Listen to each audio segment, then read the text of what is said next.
Alright, today I'm going to do a quick vid of a Browning 180 business band 10 through 12 meter linear amplifier that I rebuilt. Low drive, little 50-watt amplifier. I got this one off Epay in a deal with some other stuff, and rebuilt it. It had a bad tranny shorted out and burnt up there. Had a bad plate choke. Also had two bad tubes, so I got two new tubes for it there. Got a heavy duty RF plate choke to replace that little guy that burnt up there. And also got a Torroid tranny off eBay, a very heavy duty, much bigger transformer, that big round guy there, which wasn't any room up top because of the tube, so we did a little bit of moving stuff around and mounted the Torroid underneath.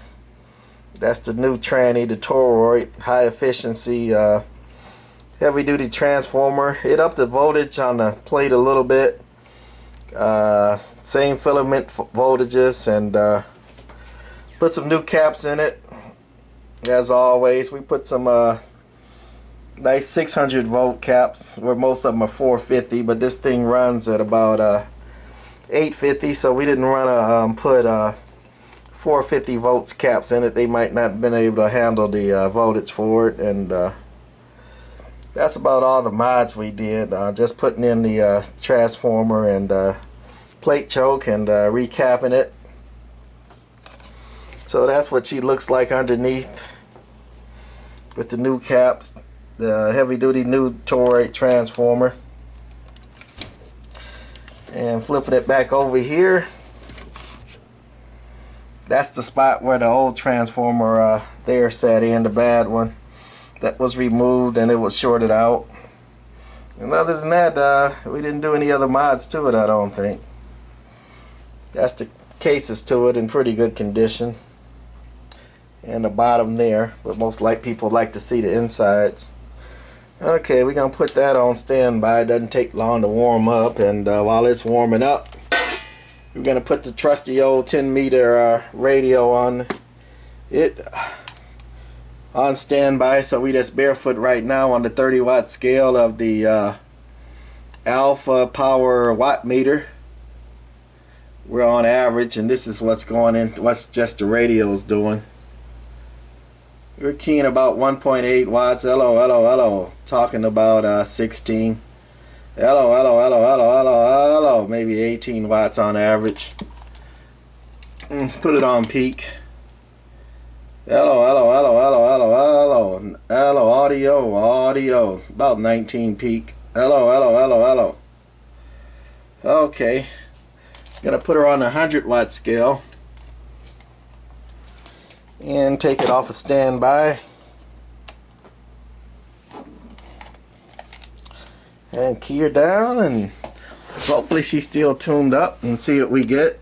That's it, keying down. Got the regular on light and the output light over there.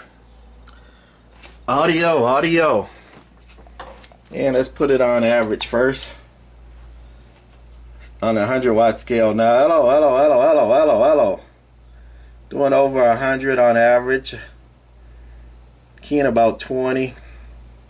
Hello, hello, hello, hello. Swinging over 100. Audio, and let's put it on peak, which will help stabilize that digital meter. Still over 100. It does about 130, but it keeps switching between the 300-watt scale and 100-watt scale, so I like to leave it on the 100. Audio, about 124 watts peak. Hello, hello, hello, hello.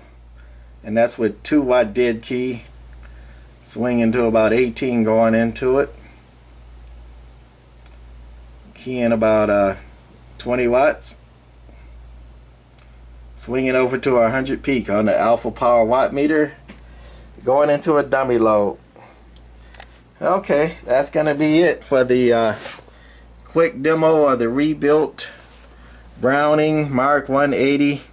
Matches the old Browning Mark 1 and 2 radios, and it was marketed as a businessman radio telephone amplifier. Made for businessman, and it'll work on anything 10 to 12 meters without retuning it. Uses two 6JG6 tubes and a 6BQ5 for the key tube. All that tube does there is key to amplifier down, key to relay. These can be replaced with heavier duty 6kV6s, but I wanted to leave it factory. Okay, that's it for the Browning 180 linear amplifier.